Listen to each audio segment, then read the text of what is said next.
অধীর তুই কি নামাজ পড়বি নাকি আগামী দিনে? এত জিনিসপত্র জমা করে টাকা পয়সা কোনো অভাব নাই। মসজিদ করার সমস্ত টাকা পয়সা রেডি, বালি পাথর সিমেন্ট সব রেডি। আরো মুর্শিদের মানুষ বস্তা বস্তা দিয়ে যাবে।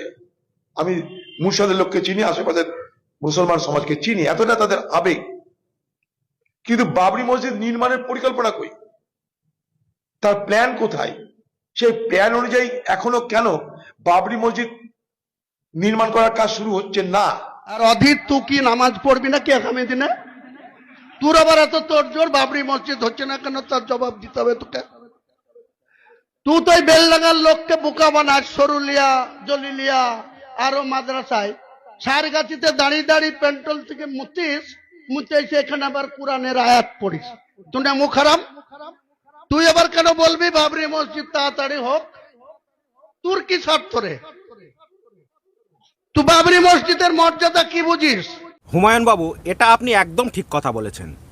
অধীরের কি স্বার্থ আছে এখানে? স্বার্থ তো আছে আপনার, কারণ আপনি নিজ মুখেই বলেছেন আমাকে 90টা থেকে 100টা আসন দাও, আমি তোমাদের বাবরি মসজিদ করে দেখাবো। আমাকে 90 থেকে 100টা আসন দাও, আমি তোমাদের বাবরি মসজিদ করে দেখাবো। তাহলে স্বার্থ তো আছে আপনার, অধীর বাবুর কোনো স্বার্থ নেই তো এখানে। গেম তো খেলছেন আপনি।